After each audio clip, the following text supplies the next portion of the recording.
Trump calls Korea money machine.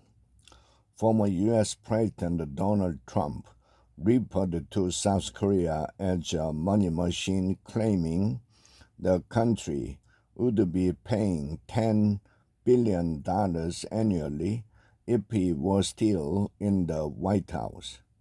This figure is 9 times higher than the current cost-sharing agreement between the two nations for stationing U.S. troops in Seoul. If I were there in the White House now, they'd be paying us $10 billion a year. And you know what? They'd be happy to do it, Trump said in an interview with the Economic Club of Chicago and Bloomberg News on Tuesday. South Korea, they are wonderful people, extremely ambitious. They have a money machine. We protected them, South Korea, from North Korea and others. North Korea is very nuclear. I got along with him, Kim Jong-un, very well.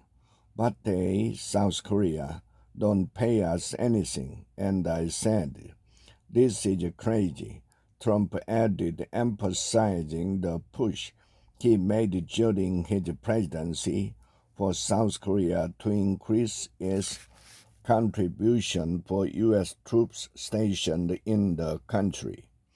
The Republican presidential candidate also criticized the Biden administration for cutting back on the defense cost-sharing deal, known as the Special Measures Agreement, SMA. During his term, Trump demanded that Seoul pay $5 billion, 5 to 6 times more than what South Korea at the time contributed for the presence of about 80,500 American troops. However, no agreement was reached during his presidency.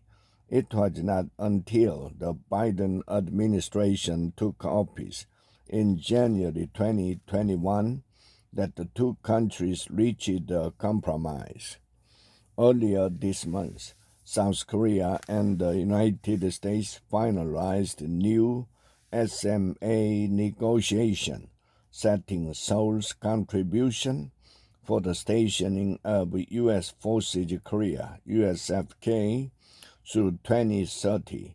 Under the deal, Seoul will contribute 1.5 trillion won, $1.1 billion, starting in 2026, an 8.3% increase from 1.4 trillion won in 2025, reflecting the rise in the consumer price index.